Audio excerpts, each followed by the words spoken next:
Радио Бинар.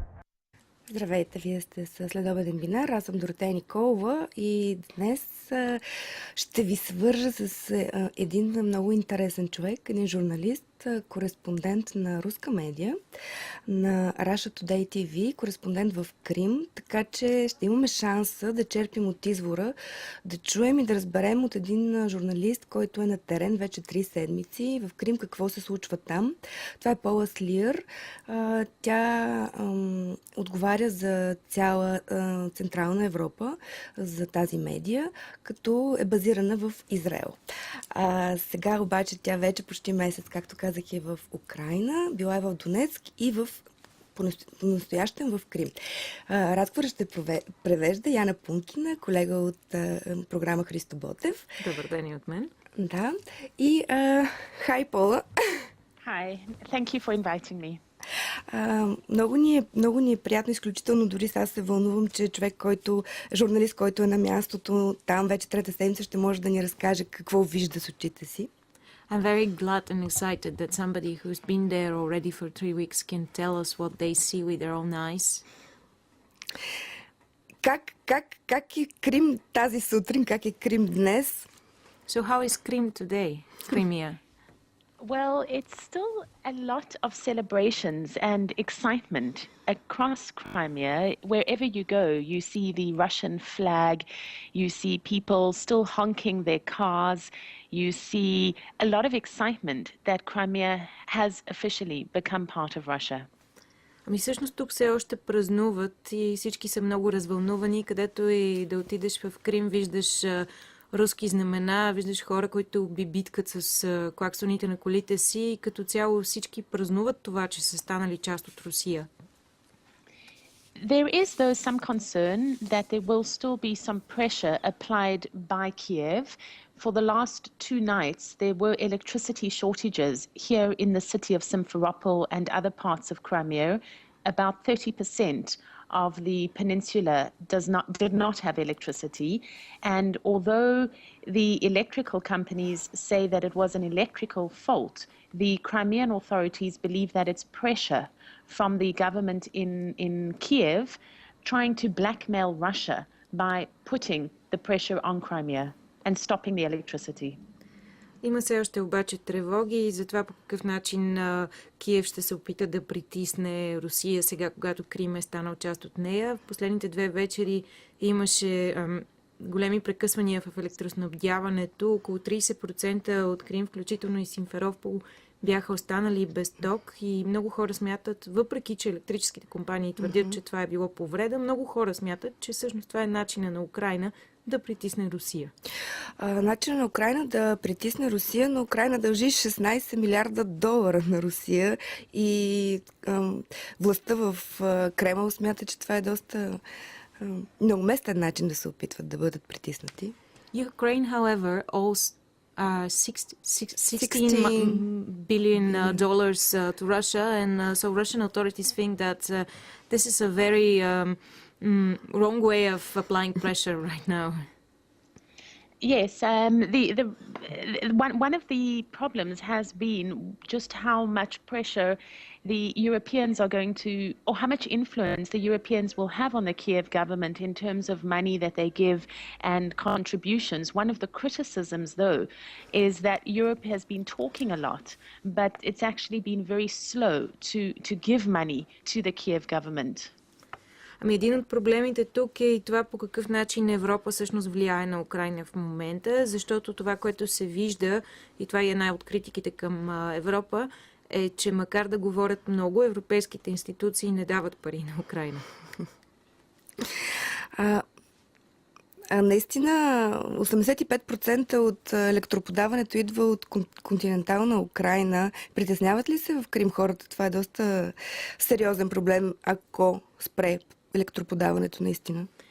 85% of electricity in Crimea is provided by Ukraine. So are people in Crimea actually worried that Ukraine might shut it down as a whole?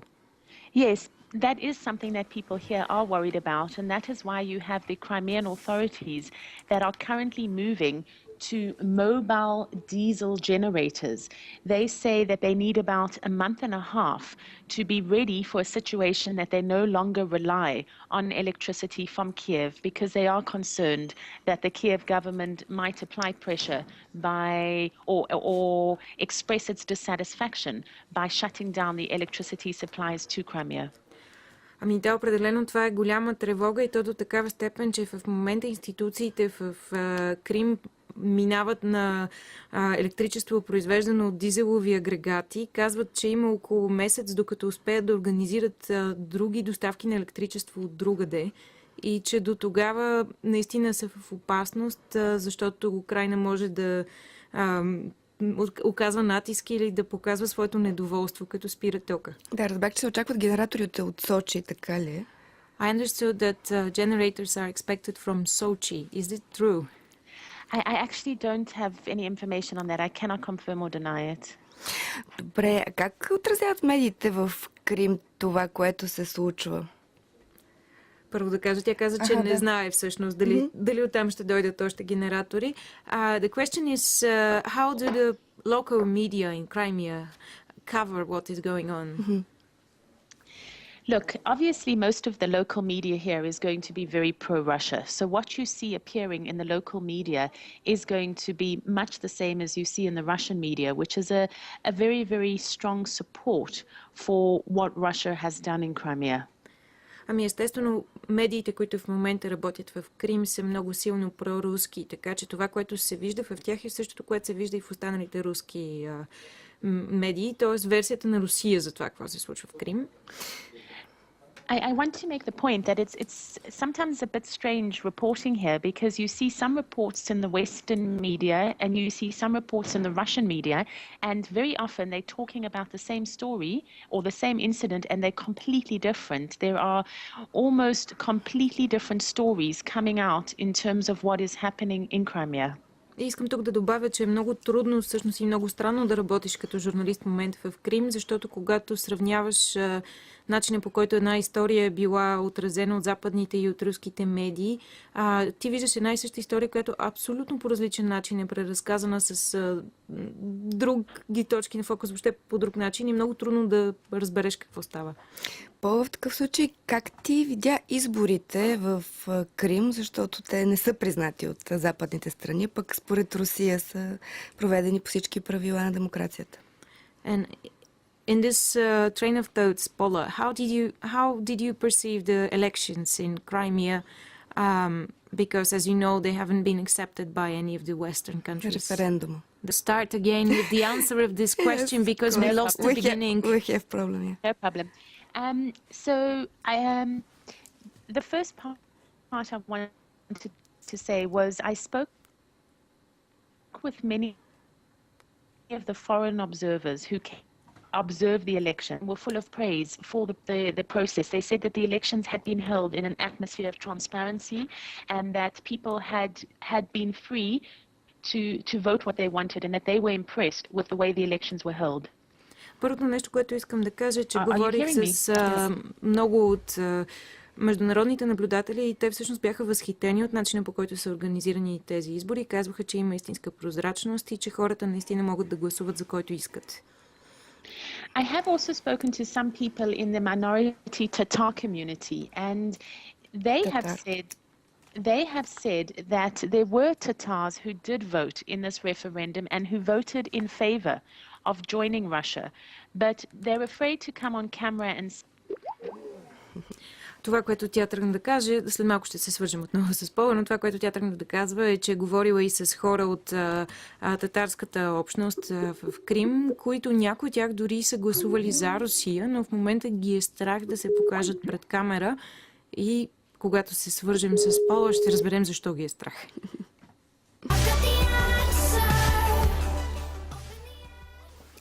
Отново сме тук. Имаме връзка, само че този път по телефона с Paula Slier, защото се оказа, че по интернет имаме някакви проблеми. Здравей, Пола, отново. Hello again. Надяваме се, че не спря този път електричеството в Крим. We hope that it isn't the electricity that stopped this time in Crimea. Paula? Yes, hi, I can hear you. Може би трябваше да го кажем, защото тя не ни Is it the electricity that stopped? Do you want me to start that last answer again? No. We were just asking Okay. if you dropped offline because the electricity stopped. No, I don't know what's happening. Do you want to try the Skype again? Не, ние сме в момента записваме, така че нека продължим разговора. We are actually continuing the interview now on the phone. So stay No on. problem. Добре, а нека да продължим. Значи, Пола каза, че според международни наблюдатели изборите са преминали прозрачно и дори някои от татарите са споделили с нея, че са гласували за това да се присъединят към Русия, но не искат да си го признаят пред камера. Може би да продължим за татарите малко. Какво предстои пред тях? Знам, че ще имат някакъв съвет, на който ще се вземат някакви решения. Татарското малцинство. Paula, we were talking about the elections and especially about what the Tatars were voting for. And we are interested in what is going to happen now with the Tatars. We know that they will have some sort of a council and we are interested in what exactly it is. It's been very difficult for me because I work for Russian television to get interviews with the Tatar community. They, by and large, have chosen not to speak to the Russian media, and the Tatar leadership is keeping a very low profile. I did manage to speak to some people off camera, and there's a mixture of opinions. I would say that the community is divided into three. There are those that don't care. There are those who support Russia, and they tell me that they did go and vote, and they did vote for Crimea to become part of Russia, but they're afraid to say this on camera because they're afraid that they could be targeted. And then there's those who are against Crimea becoming part of Russia. You've even had some extremist statements coming out from some Tatar leaders saying that they're going to declare a kind of jihad on Russia, that they'll have fighting not only in Chechnya, but they'll also be fighting here in Crimea. Паула казва, че е било трудно да говори с татарите като журналист, тъй като тя всъщност там работи като представител на една руска телевизия, но че извън това е успяла да говори с този онзи в неформални разговори без камера и че поне това, което тя забелязва, нали, освен че техните водачи като цяло не се показват много пред медиите и не се декорират като водачи, това, което тя забелязва е, че има различни настроения между татарите. Има такива, които всъщност не се интересуват в голяма степен какво ще стане и към коя страна ще се присъединят.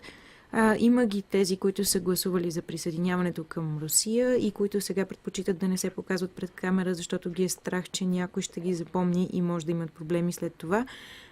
Има ги тези, които напротив са изцяло против присъединяването на Крим към Русия до степен, в която са готови да обявят джихад и предупреждават, че война ще има не само в Чечня, но и в Крим.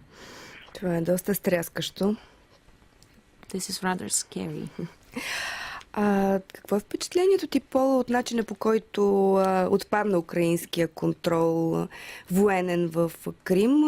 Аз не можах от медиите, които имах възможност да проследя, да разбера наистина какво се случи. Имаше ли сериозно насилие? Какво стана с пленените кораби украински? From here we couldn't get quite clear what exactly happened with the process of the control being gained by Russia in Crimea. We mean military control. So we are wondering, what are your impressions? Was there actually any violence? And also what happened to the people that were to the war prisoners? Okay, well, there was an official order that was given by the Ukrainian Defense Ministry. It ordered all the Ukrainian military forces to withdraw from Crimea.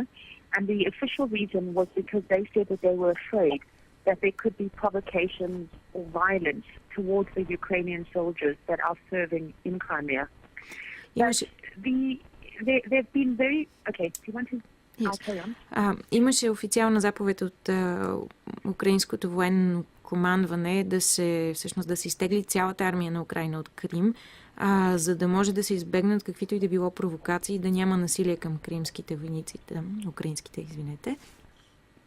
Yes, Paula. And go on. There've been very different there have been very different reports as well about whether or not, when the Russian soldiers arrived at the military bases, if there was violence or not. And from the Russian media, there was reported to be violence, but not necessarily violence against the Russian soldiers by the Ukrainian soldiers, but rather people who were provoking the situation and who were trying to make it seem as if it was the Russians. You need to remember something, and that is that the majority of the Ukrainian soldiers who are serving here in Crimea support Russia. And when the Crimean government said, if you want to leave and you want to go back to Crimea, only 2,000 out of 18,000 soldiers who are serving in Crimea chose to leave. So it doesn't make sense that there would have been provocations between the Ukrainians and the Russians. The provocations seem to have been trying to make the argument and paint the picture that it was violence between the Russians and the Ukrainians, whereas it doesn't seem as if it was that, even though the Western media reported it was. Има различни версии, различни репортажи, които показват нещата не по същия начин, но това, което като че ли се случило там, е, че всъщност огромната част от украинските войници в Крим нямат нищо против да се присъединят към новия руски Крим. А в същото време провокации е имало, но те са идвали от хора, които не са войници. Около 2000 души от украинската армия в Крим са пожелали да се върнат в Украйна. 2000 от 18 000. Останалите са предпочели да се присъединят към руската армия в Крим фактически. И ако имало провокации, те са по-скоро дело на хора, които не са в нито една от двете армии, които се опитат да демонстрират, че такъв конфликт има, дори когато го няма. И те са успели в някаква степен, доколкото западните медии са ги отразили. There is one more thing I wanted to say, and it's a story that I've been working on for a few days. It's also very interesting. There are at the moment around 3,000 Crimean soldiers who are serving inside Ukraine, and I have been meeting with their families here in Crimea, and the families are worried that their son could be targeted in Ukraine because although they're soldiers inside the military, they're Crimean soldiers, and the families want these boys to come back to Crimea so that they don't become a target by other Ukrainian soldiers inside the army. И тук има една история, която лично аз в момента покривам. Става дума за около 3000 кримски войници, които се бият в украинската армия или са част от нея и които всъщност в момента техните родители настояват те да се приберат обратно в Крим, защото ги е страх, че в Украйна някой би могъл да ги нападне за това, че те са кримски войници в украинската армия. Да, аз настрахвам като слушам това нещо. Разбирам от реакциите на Москва, че сега Кремъл има сериозни планове да засили военните си бази там и да развие много този сектор в района. Усеща ли се вече това нещо? We understand from Russian media that right now Moscow has big plans about expanding its military forces in Crimea, building new bases there. Can you feel this already in Crimea? Sorry, can you just repeat the question? That Moscow has great plans of? Building new military bases in Crimea, bringing more of the army there, creating navy bases. Hello? I can't add any information other than what you've said. What Moscow is talking about is introducing things into Crimea that will bring Crimea up to the level of the Russian standard of living. So, for example, we are expecting the ruble to be introduced. The pensions here will be raised 3 times their amount so that they're on the same level as Russian pensions. But So the challenge for Russia on the economic front is to bring the economy up to the level of Russia. Of course, this also means that the standards of living will increase, but people's expenses will become much higher. That is what I see happening on the ground at the moment. I see the banks trying to deal with the situation. I see tourist companies refocusing themselves to try and attract Russian tourists now. But in terms of actually the military bases and extending the military bases, I don't have any more information for you on that. Конкретно за военни бази и за увеличаването на военната мощ в тази част на Русия нямам нова информация. Не мога да ви кажа повече от това, което са казали медиите. По-скоро това, което виждам, е, че Русия се опитва да приравни стандарта на живот в Крим с този в остатъка от Русия. Т.е. да вдигне пенсии, да вдигне заплати, но това, разбира се, върви и с покачване на цените. Добре, Пола, ти си била и в Донецк, в Източна Украйна. Какво е впечатлението ти? Наистина ли има много сериозна вълна за желание за близост с Русия там, както виждаме по медиите, и какъв е отпора, който дава другата страна? Paula, you have also been to Donetsk in eastern Ukraine. So what are your impressions? Are people there also willing to join Russia or not? Certainly, when I was in the city of Donetsk, every day there were thousands of people who would go down to Lenin Square and talking to the protesters there. And some days the demonstrations were numbering in the thousands.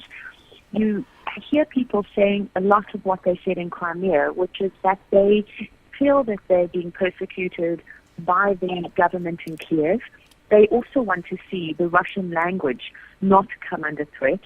They're very concerned about these extremist elements in this new government. They accuse the new government of having fascist leanings and neo-Nazi elements. And now many people were telling me that they feel that the referendum that was held in Crimea has set a precedent. And so they're also calling for a referendum to be held in Donetsk and other cities in the east. In fact, at Lenin Square, there's a number of tents that have been set up, and people go and sign a petition, and the petition is actually calling for a referendum to be held there. So you definitely get the feeling that the east of Ukraine is looking towards Crimea as an example, but I do need to make the point that the Russian president did say that it was not his intention to move into eastern Ukraine, that Crimea was a different situation, and that he respects the territorial integrity of Ukraine. So it's not clear, certainly not from the Russian government point of view, that they have any intention to respond to these calls for referendums in eastern Ukraine. Ами в Донецк това, което видях, е, че дори на протестите в центъра много хора обсъждат това, дали не е по-добре да се присъединят към Русия, защото много хора са притеснени от новото украинско правителство, от това, че може би в него има фашисти и екстремисти. Страхуват се какъв ще бъде статута на руския език в тяхната област, оставяйки в Украйна. И немалко хора искат да се присъединят към Русия. Даже има подписка за референдум, подобен на кримския, тъй като в момента цяла източна Украйна гледа на Крим като на един вид пример, нещо, което може би трябва да последват и те. В същото време обаче самия Владимир Путин казва, че неговото мнение по въпроса е различно. Той казва, че не би искал да засегне териториалната цялост на Украйна и че случай с Крим е много различен и той няма никакви апетити към Източна Украйна. Добре, понеже разговорът е много интересен и може да продължи много дълго, но времето ни напредна. Кажи ни твоето усещане как ще се развие и развива ситуацията и какво изпуснахме да те попитаме.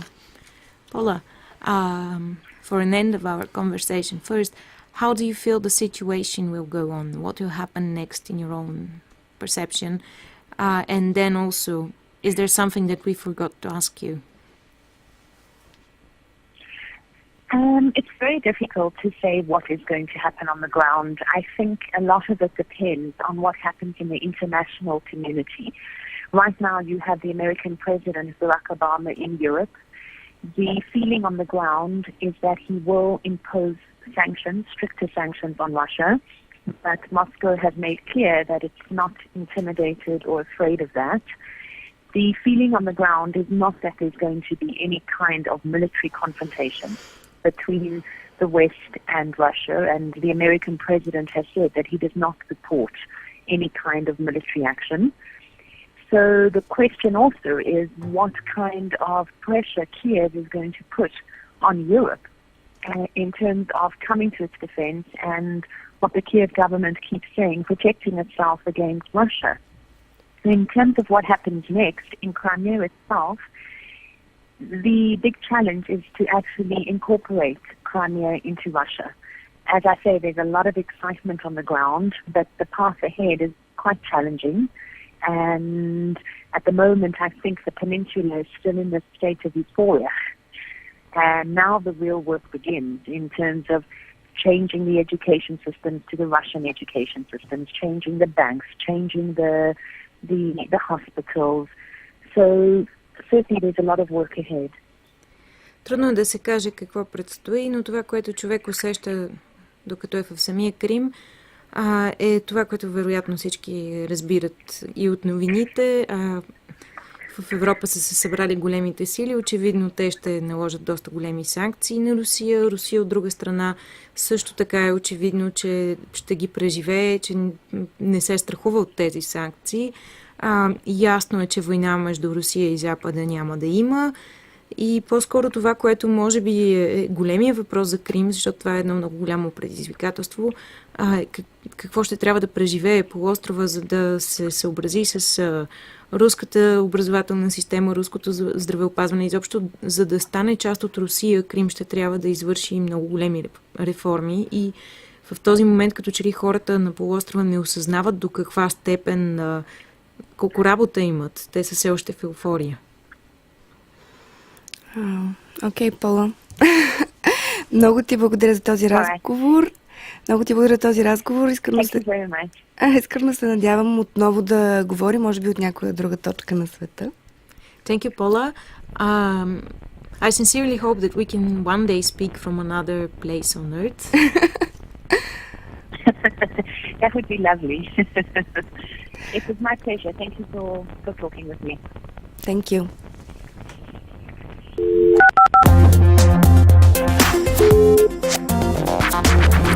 Радио Бинар.